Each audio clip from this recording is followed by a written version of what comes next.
안녕하세요. 딱딱한 뉴스를 쉽고 재밌게 풀어드리는 시사건건 홀스영입니다.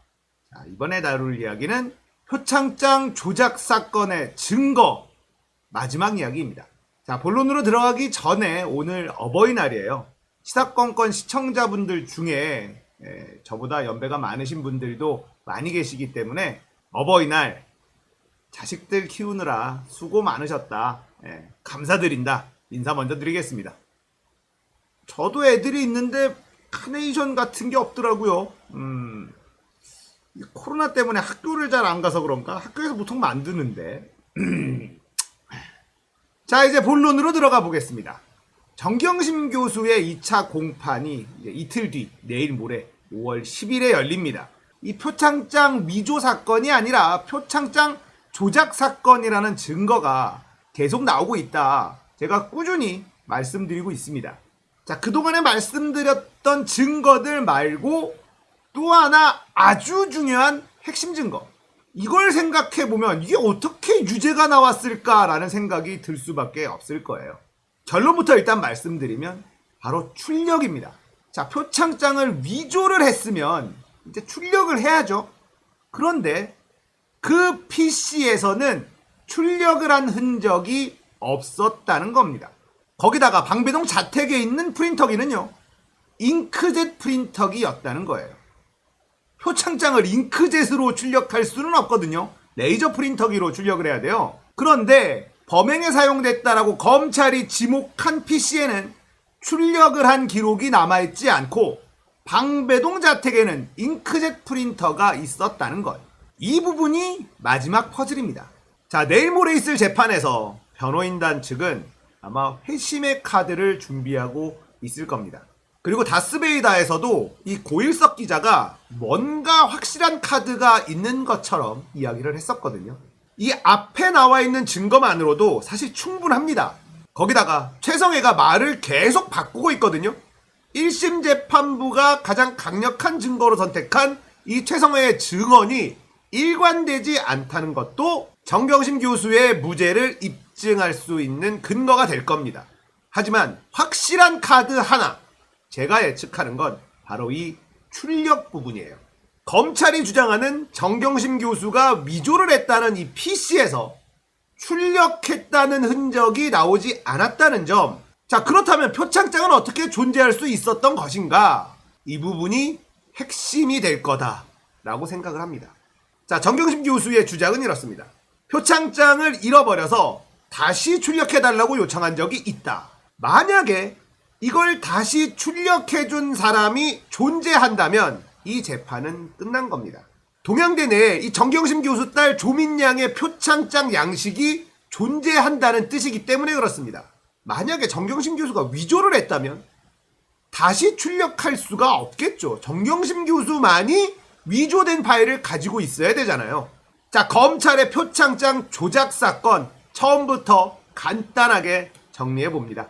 검찰은 2013년 6월 16일에 정경심 교수가 자택에서 표창장을 위조했다, 이런 주장을 했고 1심에서 임정엽 재판부는 이 검찰의 주장을 받아들여줬습니다. 그리고 징역 4년을 선고했어요. 이 표창장 위조가 사실이라고 하더라도 징역 4년, 말도 안 되는 일이 벌어졌습니다. 하지만 대한민국 언론들은 조용했어요. 오히려 정경심 교수가 나쁜 사람이다 라는 걸로 몰고 가기에 급급했습니다. 사문서 위조의 실형 4년, 존재하지 않았던 선고양입니다. 거기다가 표창장, 동양대 봉사상장, 이거 위조했다고 4년을 선고하는 재판부. 이런 일이 실제로 벌어졌습니다. 자, 1심 재판에서 가장 핵심 증거였던 이 위조한 PC. 이 위조한 PC를 검찰은 변호인단 측에 제출하지 않았습니다. 공유하지 않았어요. 재판이 다 끝나갈 무렵에 PC를 공유했습니다. 거기다가 이게 너무 심각한 게 뭐냐면 재판부가 이걸 방치했다는 게 심각한 거예요. 이 핵심 증거인 PC를 변호인단에도 공유를 해야 되는 것이 너무나 당연한 것인데 재판부는 이를 방치했습니다. 변호인단과 공유하지 않는 검찰의 행동을 그냥 방치했어요. 이건 방치가 아니라 오히려 적극적으로 방해를 한 것이죠. 공범입니다. 자, 그렇게 말도 안 되는 결과가 나오고 정경심 교수의 변호인단은 이 증거, 가장 중요한 증거인 PC를 넘겨봤습니다. 그리고 자체 포렌식을 해요. 그리고 나서는 엄청난 증거들을 발견합니다. 자, 첫 번째, 검찰이 이 PC를 압수해서 가져가던 날 USB를 꽂은 흔적을 발견합니다. 검찰은 가장 중요한 증거인 이 PC를 임의 제출로 가져갑니다. 그러면서 한 말이 갑자기 뻥났다. 이 PC가 갑자기 뻥났기 때문에 이거 우리가 가져가야 된다. 조교에게 사인을 받고 임의 제출로 가져갑니다. 자, 그런데 포렌식한 결과 비정상 종료된 흔적이 아예 나타나질 않았고 USB를 꽂았던 흔적은 발견이 됐습니다. 자, 검찰은 왜 비정상 종료가 되지도 않은 PC를 뻥났다고 얘기를 하고 그 사이에 USB를 꽂아서 무슨 짓을 했으며 굳이 이걸 들고 검찰로 가져갔어야 되는 이유가 무엇인지 이걸 밝혀내야 되는 상황이 된 겁니다. 자, 이 PC를 가져가는 순간부터 수상한 일은 시작이 됐어요. 자, 포렌식 결과 또 다른 이상한 증거가 나옵니다. 바로 IP 주소. 검찰은 방배동 IP 주소를 증거로 제출을 했습니다. 그런데 그 사이에 한 1년간 IP 기록이 없어요. 자, 그래서 검찰은 재판부에게 이렇게 설명을 합니다. IP 주소가 100% 복원되지는 않았으나 예전에 방배동 IP 그리고 사건 이후에 방배동 IP가 있는 걸로 봐서는 이 사이에도 방배동에 이 PC가 있었던 것으로 확신할 수 있다. 이 주장을 한 거거든요.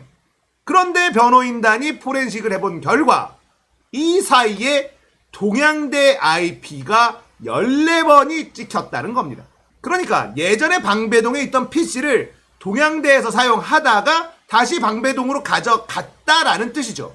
검찰은 고의로 이 IP를 누락한 겁니다. 여기서 또 검찰의 조작질이 드러나게 돼요. 자, 세 번째, 접속 시간을 나타내는 기록이었습니다. 심야에 접속한 기록이 있다. 2013년 6월 16일 근처에 심야 시간에 접속한 기록이 있다. 동양대에 있었다면 심야 시간에 접속할 수 있었겠느냐? 이건 이 PC가 방배동 자택에 있었다는 증거다. 이렇게 얘기를 했어요. 그리고 재판부는 그걸 받아들여 줬는데 변호인단이 그 자료를 들여다보니까 접속 기록이 아니었다는 것, 라스트 모디파이드 기록이었다는 겁니다. 사용자가 접속한 기록이 아니라 웹서버의 웹마스터가 최종적으로 업로드한 시점, 그냥 쉽게 얘기하면 접속 기록이 아닌 걸 들고 가서 이거 접속 기록 보십시오. 새벽에 접속한 거 보십시오. 이거는 방배동 자택에 있었던 증거입니다. 이렇게 내놓은 거예요. 자, 이런 상황인데 이게 유죄 판결이 났다는 게 믿어지지 않으시죠? 그런데 그런 일이 벌어졌어요. 이런 증거만으로도 이 재판은 이미 뒤집어졌습니다. 하지만 정경심 교수의 무죄의 증거, 검찰의 조작의 증거가 이렇게 많이 나왔는데도 언론은 조용하죠. 언론들도 공범이니까 조용한 겁니다. 이 적폐 언론들은요, 이게 뒤집어지지 않기만을 기도하고 있을지 몰라요. 거기다가 마지막으로 제가 말씀드린 출력한 적이 없는 증거. 이 PC에서 출력한 흔적이 없어요. 그리고 자택에는 잉크젯 프린터밖에 없어요. 그렇다면 어떻게 이 프린터를 위조하고 출력해서 사용할 수 있었느냐라는 것이 의문으로 남을 수밖에 없습니다. 5월 10일입니다. 정경심 교수의 재판에서 확실한 증거로 이 적폐 언론들과 비겁하게 숨어있는 수박 민주당 의원들과 조작을 일삼는 검찰들과 거기에 동조하는 사법부들까지 시원하게 한 방 먹이길 기원합니다. 자, 오늘 이야기는 여기까지입니다. 공감되셨다면 구독, 좋아요, 알림 설정 부탁드릴게요. 감사합니다.